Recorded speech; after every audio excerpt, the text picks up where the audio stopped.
Welcome, everyone. Happy New Year. Thank you for your patience. We're convening this open session of council a little bit later than we typically do, owing to some urgent closed session matters. So, to everyone in the room and watching online, we thank you for your patience.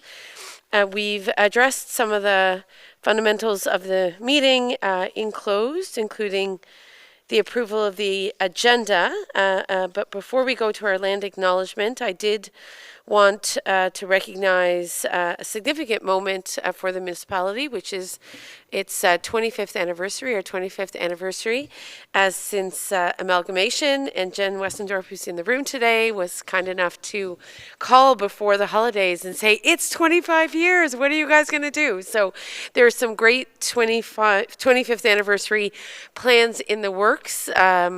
But I think equally significant to those plans is remembering the incredible kindness and caring and collaboration that happened 25 years ago, which wasn't just the moment of amalgamation, but a major event in much of Ontario, which was the ice storm. So, Councillor Wilson, just before I started this portion of the meeting, nudged me, and Councillor Wilson, I know Graham's Bakery was fairly integral to keeping the community going 25 years ago. Is there anything you'd like to reflect upon in that experience? Not that long ago. I know 25 years ago. 25 years can seem like a very long time, but for some it passes quite quickly. Thank you, Your Worship. I just wanted to recognize and mention how after amalgamation happened and a few days later the ice storm happened, it showed us a great sense of how our community came together during this time and how we helped each other and took care of each other for those days. And all surrounding areas, some areas were out for almost 3 weeks with power outages. And it was a trying time, but I can vouch that this municipality, this township, was really a great place to live at that time. And we had a lot of good people around here, and we made a lot of good friends and created a lot of new relationships. And I think this is kind of relative to how our community is now. We're together, and we want to keep it that way. So I don't want to say happy 25th anniversary of the ice storm, but it did bring us together. So thank you. Yes, and I understand Graham's Bakery was a bit of a community kitchen because that stove, that wood-fired oven, I think was working 24/7 for a number of weeks, if I'm not mistaken. So I'm sure there were many, many individuals and businesses and organizations that rose to that, I think, unforeseen occasion of a major ice storm and extended power disruptions, etc. So anyway, thank you to Jen Westendorp for giving us the nudge in December to talk about some of our plans, which will be well featured on a new website, and we'll be talking about that too shortly. But before I get there, I'll call the meeting back to order after a short break in our closed session of council, and I'll look to a council colleague to read the land acknowledgement. Any volunteers? Councillor Sullivan, go ahead. Thank you.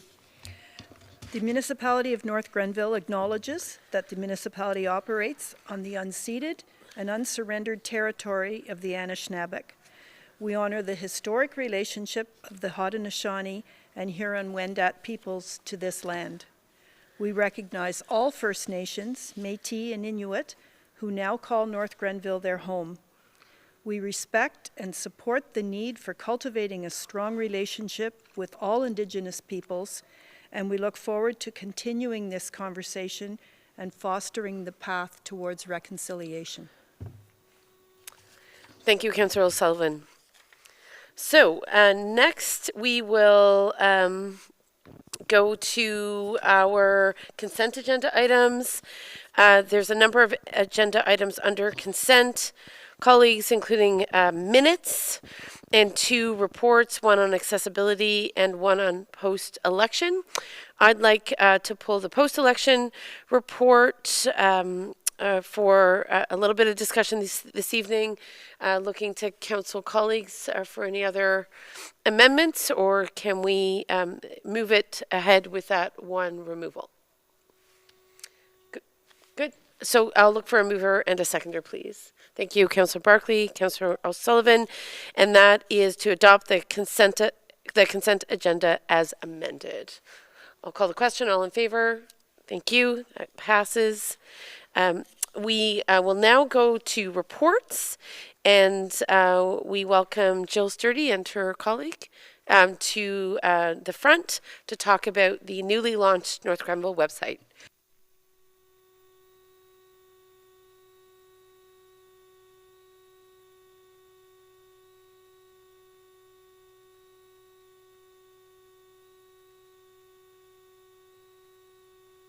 Thank you. Happy New Year. So it was identified that the North Grenville Municipal website was outdated and required a significant upgrade for better streamlining.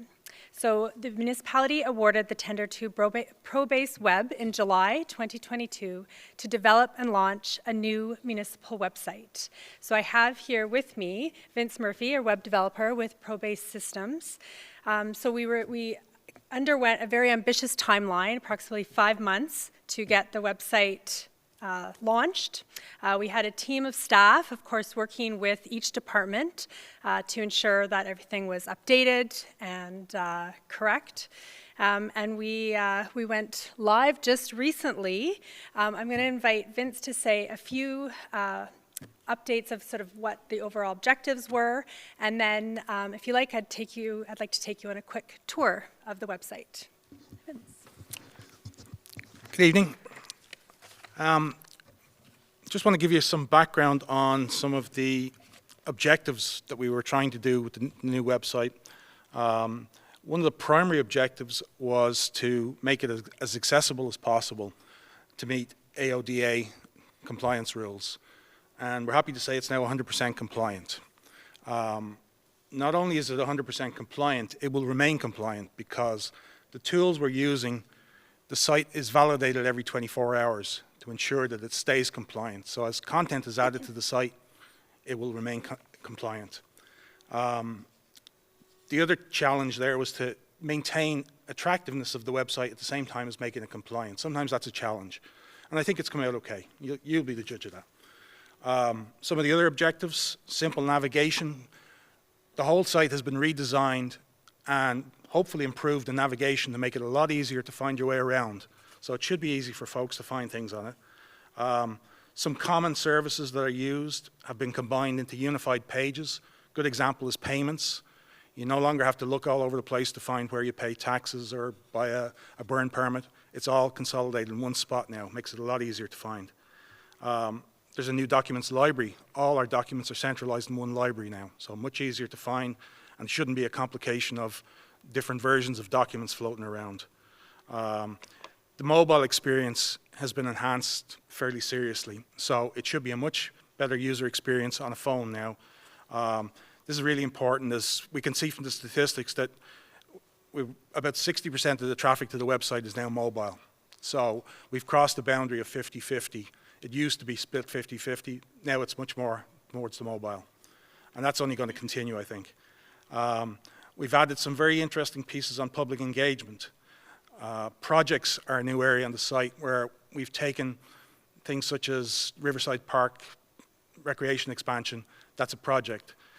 All the projects are easily found on the site, and there's a facility for whoever wants to subscribe to email updates on a project. So once you subscribe, anytime there's new content on that particular project, you automatically get an email. The other large piece of what we did was we've combined a number of the municipal websites all into one. So before we had Explore, Invest, LoveNG. These are all now under one website. They still maintain those domains, so you can still get to them using the same links, but it's shared content, much easier to maintain, and should be much easier to update as we go along. And finally, the other objective was to bring technology up to date, so the latest versions of all of the underlying technology are what drives the site now.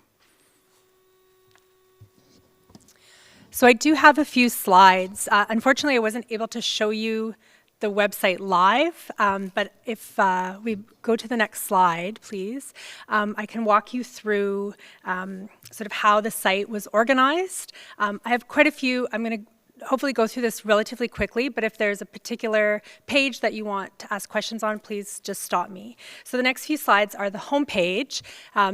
So this, if you sort of scroll down to this site, you'll see these are some popular links. You see on the left, there's, if you click on residents, visitors, or businesses, you'll have different icons that come up that we think are the most sort of popular links for each of those sectors. Next slide. And if you keep scrolling down the home page, then you have the calendar and you have some upcoming key community events. And if you look at the other tab, there's some just for today. Next slide. And we're still on the home page, scrolling down. We've got our news and then council and committees meetings. Next slide.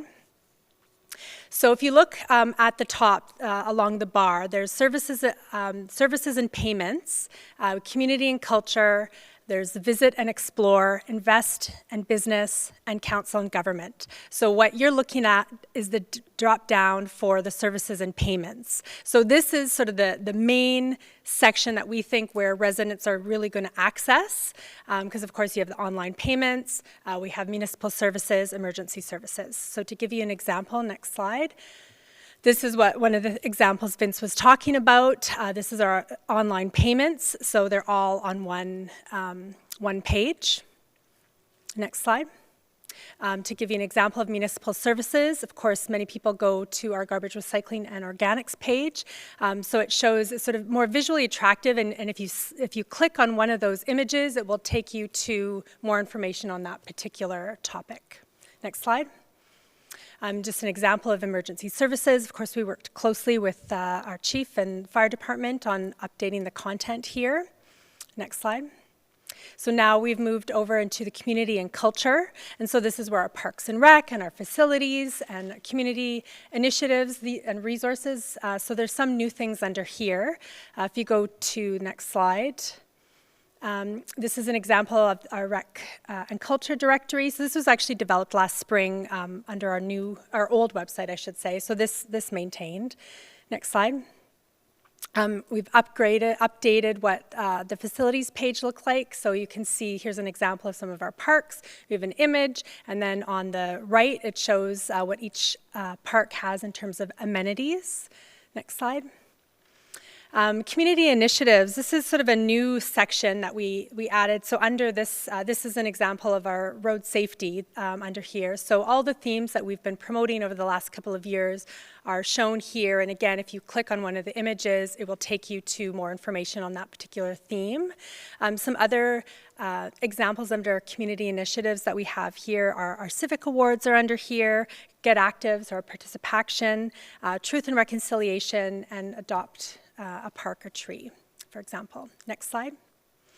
Resources, this is a new page as well. So for new residents, we give them a welcome package when they come to the municipal center. So we thought, why don't we do this online? So this is what we tried to recreate. So there's a message from the mayor and then some quick links that we thought new residents would find useful. Next slide. So then I'm jumping over to the last tab under Council and Government. So a lot of this section has maintained the same, but some of it has been enhanced. Next slide. So just to show you an example of our committees page, so when they, of course, get renewed, again, if you click on one of these committee pages, you'll see information relevant to that particular committee, and we've also pulled in, all the minutes and the agendas and meetings, dates, etc. So it's sort of, one-stop shop per committee. Next slide. This is a new page that we added, awards and recognition. We thought we could give ourselves a pat on the back for all our recognition. So here you can see, of course, we're the most active community. It shows our Blue Community recognition, our ISO Platinum certification, Road Safety Achievement Award, and our FSC Certified Forests. Next slide. This is new as well, our current project. So this is what Vince was talking about. So we wanted to give people an opportunity to learn more and where things are at with our different projects. Next slide. So again, if you click on one of these tabs, we picked the Riverside Park. Next slide, please, as an example. So if you click on it, sorry, Jessica, next slide, please. You can see it has a bit of information about what the particular project is about. It has the timeline and where we're at in the timeline. That top corner, it says who's listening. That's the key contact. And you can see that green box that says subscribe. So that's where if you click on that and you enter your information, anytime this particular page, this project gets updated, you will get an email with the relevant updated information. Next slide. And then this is to show you an example of the Explore North Grenville website. So this, again, it's built into our site, but has a different look and feel. What you can't see on the slides is that top header is actually a video, so just showing it a bit more dynamic and showing you how it's integrated. If you go to the next slide.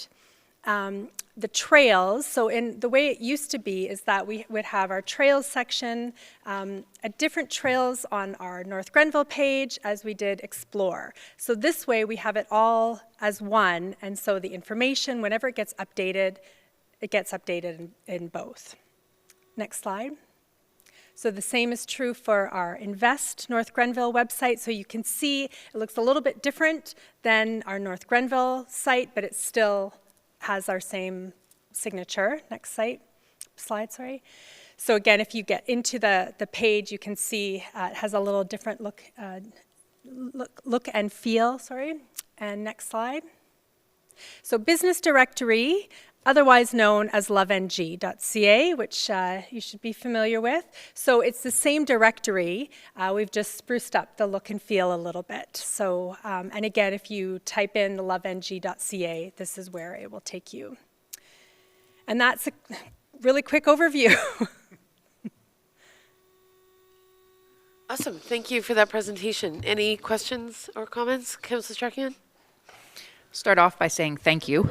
As somebody who's spent a lot of time on that website, either as a resident looking up my own information, doing research for my council role, or trying to find links for people, I knew where to go, and I could never find things twice in a row. I found it a very frustrating experience. I had responsibilities as a bylaw liaison. That was crazy. It was crazy making.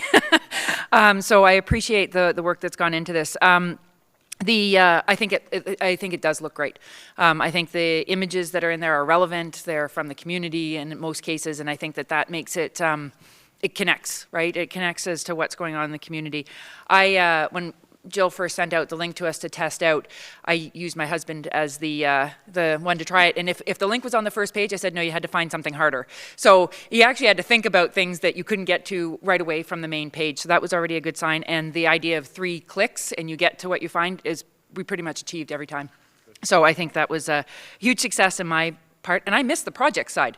That's phenomenal. I think that's really great. I think that'll be fantastic for residents, because a lot of them come back with those same kind of questions. You know, what's going on here? What's the latest update? Well, here they can get that right to their inbox and be alerted as to what's going on. So I think that makes it even better. So I was already going to praise it, and that makes it even better. So that's all I want to say. I think I think you've done a phenomenal job. So thank you to everybody who was involved. Yeah. Other comments? I'd agree with Councillor Strachan. The usability of the site has improved vastly. And Vince, I know you've worked with Tom Graham. I was on the phone with him this morning, and he said, "Oh, is it live?"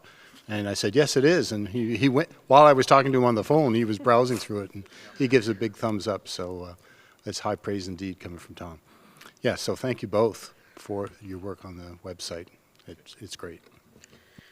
Just a quick question. I concur. I think it's, this is my right computer for the most part. So I was testing out the mobile-friendly applications, and they're world apart. It's the experience on a phone. So, and we know how many people, to your point, right, are just relying on their phones to do web searches now. So I appreciate that.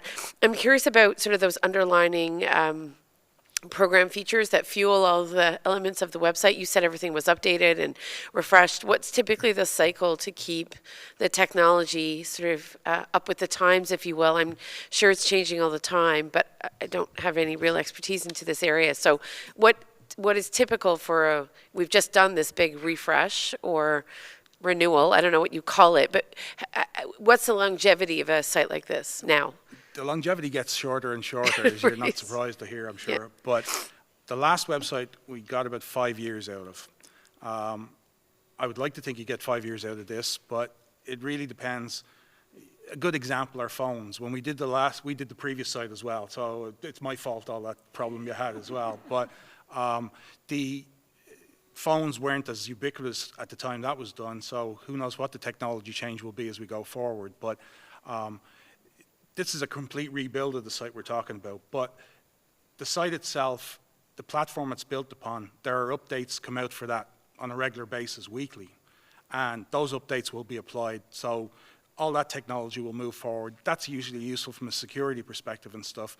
But eventually, 4 or 5 years down the road, the site will start to look old in comparison to other sites. Therefore, you know it's time to start looking again. So the life cycle is getting shorter on websites. That's just the way it is. So.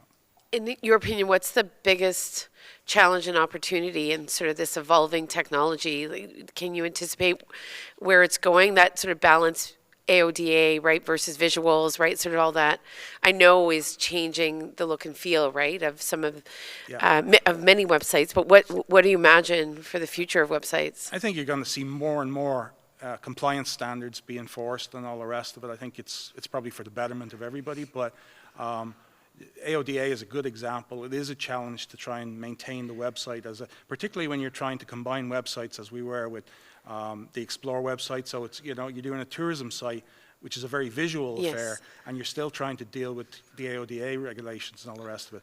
I think you'll see more of that kind of stuff going on. Undoubtedly, mobile and phones will become the thing, so I'm sure we'll get to the point where a desktop machine will be frowned upon if you use it on a website. They'll actually get to that point. So it's hard to say, but technology just keeps on moving. So Indeed. I wanted to ask, do we have any French content on this website right now, French language? we don't. Okay. The web tool itself is multilingual. So Right. if the thing with multilingual that we tell people, don't do a multilingual site unless you're set up to support a multilingual site.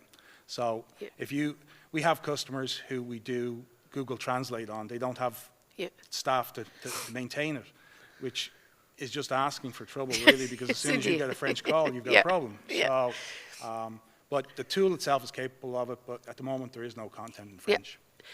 Yeah, and I think that would be a strategic decision, of course, but as we have a growing Francophone population, it might be useful to at least have some introductory text or a bilingual message from the mayor, or ways that we can welcome some of our non-Anglophone speaking members so that they sort of, find a little home. I totally accept and understand that the Google Translate and other tools can be very valuable, but are so vulnerable to misinterpretation. But curated French content certainly could be featured. So that, I think, might be worth thinking about as we move ahead. But certainly, I think we're really happy. I know that this was long awaited. So thanks to you both for your work and vision, and look forward to the feedback of the community. And I'm sure as we get it, we can make little fixes and It's already tweak. started to happen. Okay, that's awesome. Well, we're nothing if not an engaged community, so you should just depend on that now, right? Yeah. Quality control from crowdsourced. Okay. Anything else, colleagues? If not, I think we're just receiving this report. Looking for a mover and a seconder, please. Strachan and Wilson. That council received the report titled Municipality of NG, new website launch for information purposes. I'll call the question. All in favor? Good. Thank you. Thank you again. Nothing under finance, so we'll go to the post-election accessibility report. Of course, Ms. Workman, we want to thank you and others for your considerable efforts to run a smooth and fair election, so I invite you to make some opening comments. Thank you, Mayor Peckford. The purpose of the presentation tonight is to provide council with an update with respect to accessibility during the 2022 municipal and school board election, and to outline the identification, removal, and prevention of barriers affecting electors and candidates with disabilities addressed for the 2022 municipal and school board election. Next slide, please. So in accordance with the Municipal Elections Act 1996, it is required that the clerk is responsible for conducting an election that shall have regard to the needs of electors and candidates with disabilities. I'm proud to say that, in my opinion at least, we certainly did. So in the fall of 2022, the election accessibility plan was presented to council prior to the election. Before being brought forward to council, it was also reviewed by the Accessibility Advisory Committee. We made that document accessible by posting it on the NG Votes website and providing it to electors upon request. Initiatives undertaken during the election include, they were focused on communications, so clear and concise language in the information, various formats for communications, including notices that includes those in the newspapers. We created a brochure as with full election information. Voting methods, we had alternate methods of voting, which included paper, online, and telephone. We had advanced voting days, and in addition to that, advanced voting period for those online and telephone. We had a voter help desk available during the election, and we had remote voting sites at both Bayfield and Kempville Retirement Living. For staff training, we ensured that we incorporated provisions to meet accessible customer service standards. And in-person voting, we had touchscreen kiosk available. Assistance by staff or a support person was available, and our voter help desk was also available. So some areas of improvement that I've identified with the team include additional instruction with respect to electronic voting procedure. There is a point in the election process where they can choose to either cease or return if they are looking to get more information on a candidate, or to decline the vote. And we found that that information wasn't the most clear throughout the process. We would like to continue to work more closely with external partners, including Canada Post, for fast, efficient delivery of voter information letters. Identify new multi-residential areas to ensure access to updated voters list. So a couple of the areas that we had identified was the little division on Jack Street, I believe it is, and then also along the water. There's the new complex there at Curry Park. And also to provide virtual meetings to add residents to the voters list. Our procedure, unfortunately, did not include a virtual meeting, which meant that members of the public needed to come into the municipality to show their identification. So that's something that we're definitely looking for improvement on for the next election. So in conclusion, the municipality was committed to making the 2022 municipal and school board election accessible by working to accommodate the needs of electors by removing barriers to vote for persons with disabilities. The municipality continues to strive toward inclusive process and encourages public feedback to allow staff to take corrective measures to prevent recurrences, address training needs, enhance service delivery, and provide alternative methods for providing election services. Should any member of the public wish to provide feedback, I do encourage them to contact me, and my contact information is available there on the website or by calling the municipality, and I am at extension 171. Thank you. Thank you very much. I have a question about Canada Post and invite any of my council colleagues to ask any questions. We know that there was some delays with Canada Post delivering the voter information, which in some cases was particularly crucial for those individuals who couldn't leave their home or had become more familiarized with online voting, which remarkably in North Grenville we've been doing for quite a number of years. And it's an impressive, I think it was an impressive accomplishment by our former clerk and staff to think strategically about how to make voting accessible in North Grenville at a time when very few municipalities were administering an electronic ballot. That being said, can you, Ms. Workman, identify was the Canada Post issue in terms of delay of delivery of those cards a delivery issue, or was it an address issue? Because we were hearing that if you put a residential address and you didn't put a PO box, they weren't going to deliver the voting card. So in your opinion, was there one reason beyond sort of slow delivery in and of itself that created confusion for Canada Post? Yes.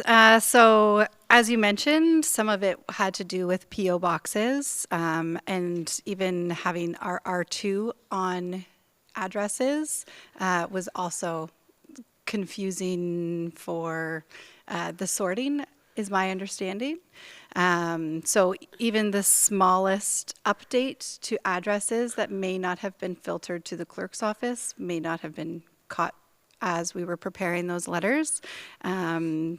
We will continue to work with Canada Post in the future, hopefully, in order to identify those areas that may have had a change within the 4-year period.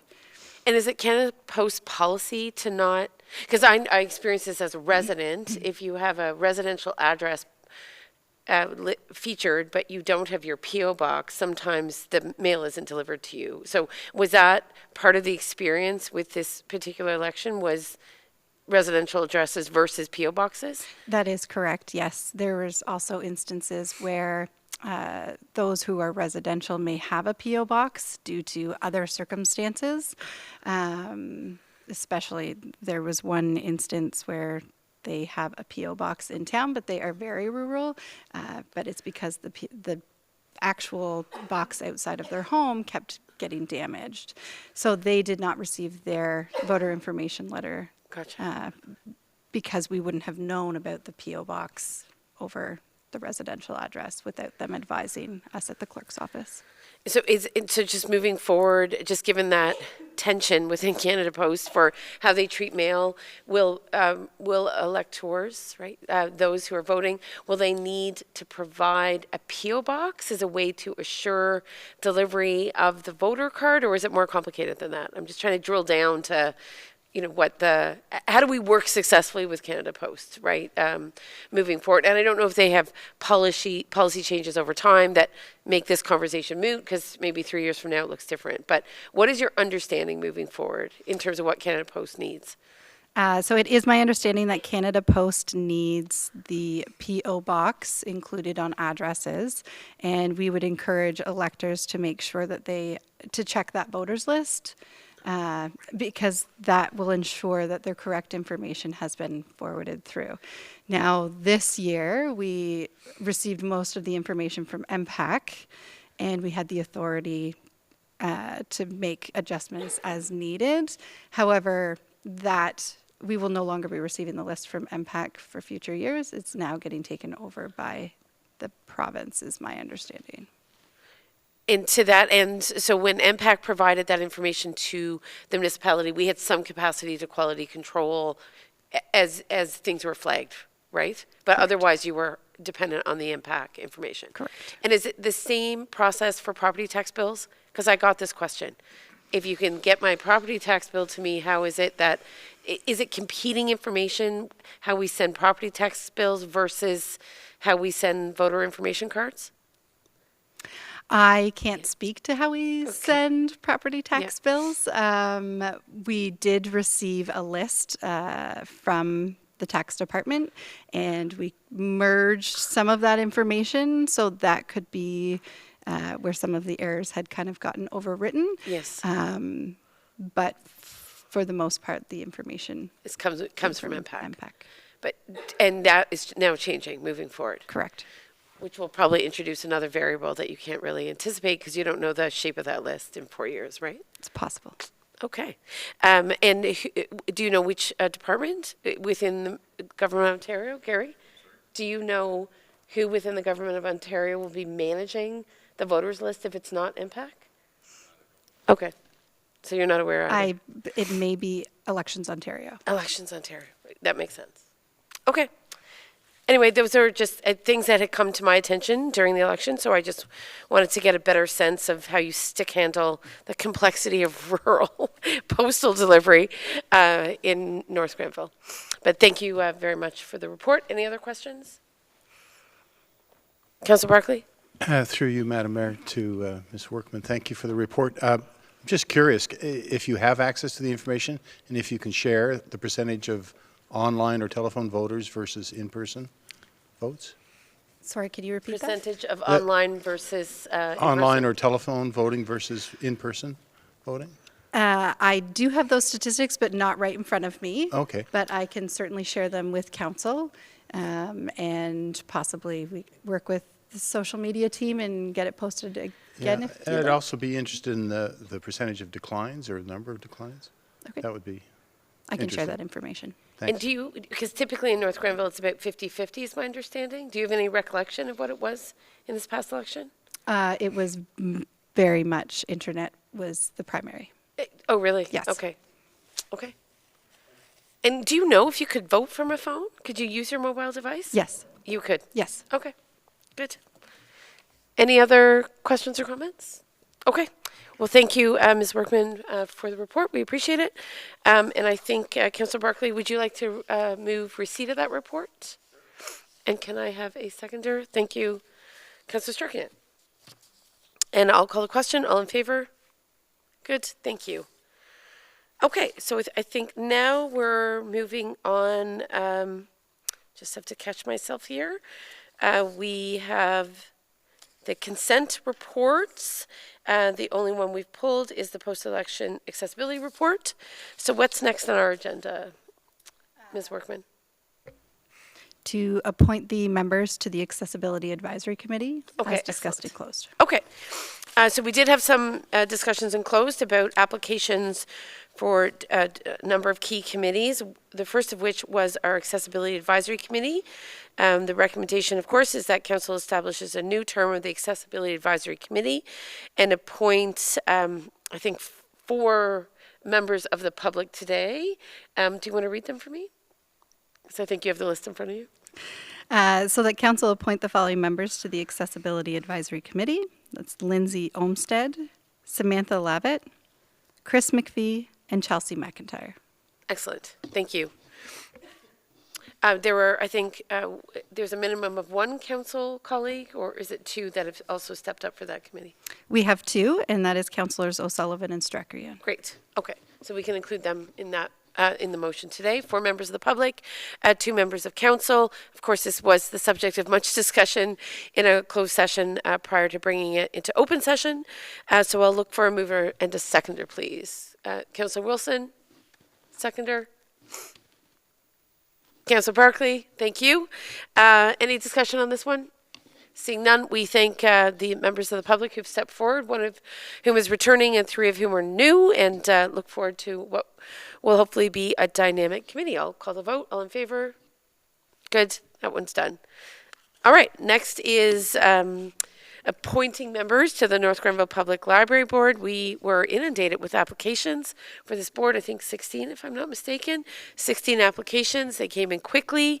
Lots of interest in our local library, so we appreciate that. We also had lots of interest from returning members of the committee who had sat on the board previously, so it made for some difficult decisions, but I'll turn it over to Ms. Workman to read the list, please. So that council appoint the following members to the North Grenville Public Library Board: Beverly Johnson Milkins, Stephen Elliott, Dominic Guerin Garnett, Erica Bruce, Mary Carlson, Carrie Badgley, Ellen Grove, and Justine Chapman. Good. Thank you. And I will look for a mover and a seconder, please. Thank you. Councillor Barkley and Councillor O'Sullivan.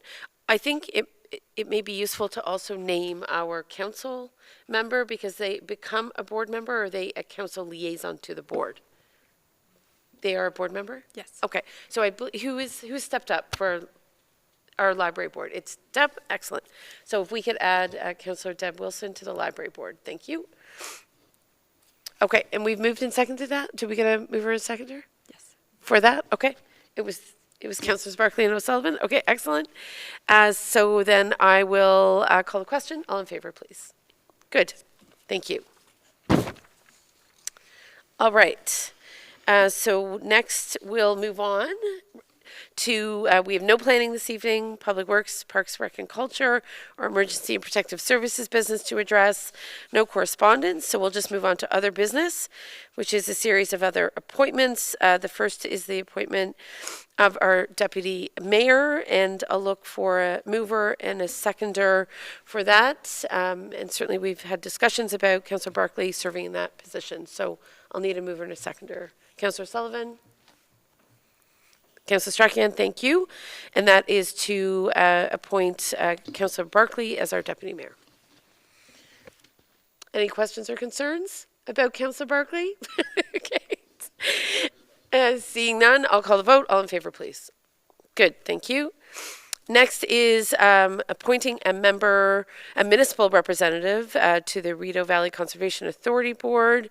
Councillor Strachan has served in that capacity for the last couple of years and would like to remain with that committee. So we'd like to move the appointment of Councillor Strachan to the Rideau Valley Conservation Authority. Councillor Barclay, Councillor Wilson, thank you.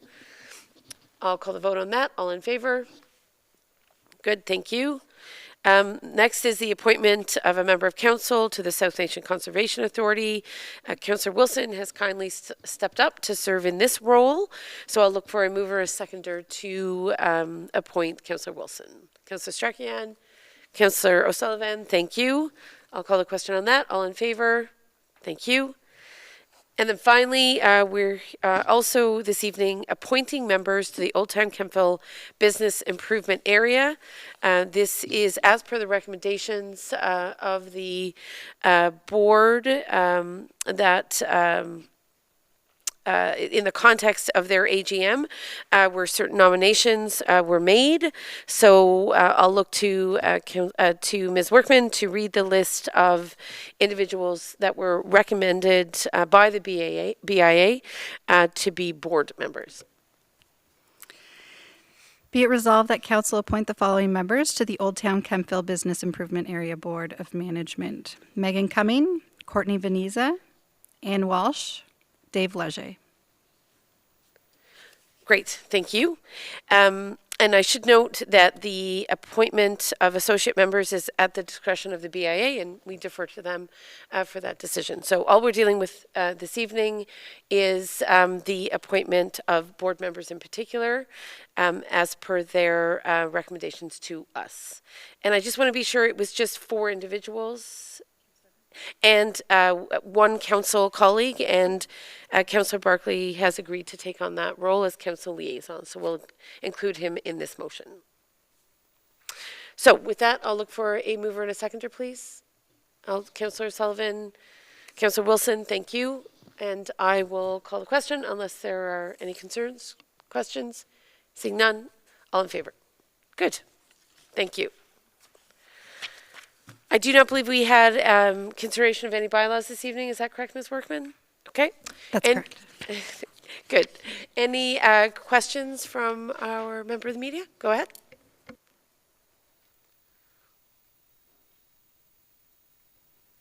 Jennifer Westendorp, Kemptville Advance. How much did the new website cost?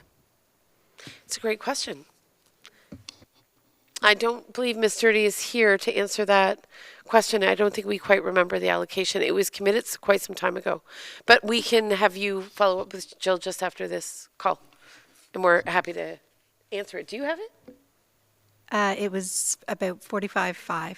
It's in the report. If you, I can send that to you as well. Oh, okay, good. $45,500. Correct. Excellent. Okay, there you go. And it was launched today. Today? Okay. Perfect. Thank you. Thank you.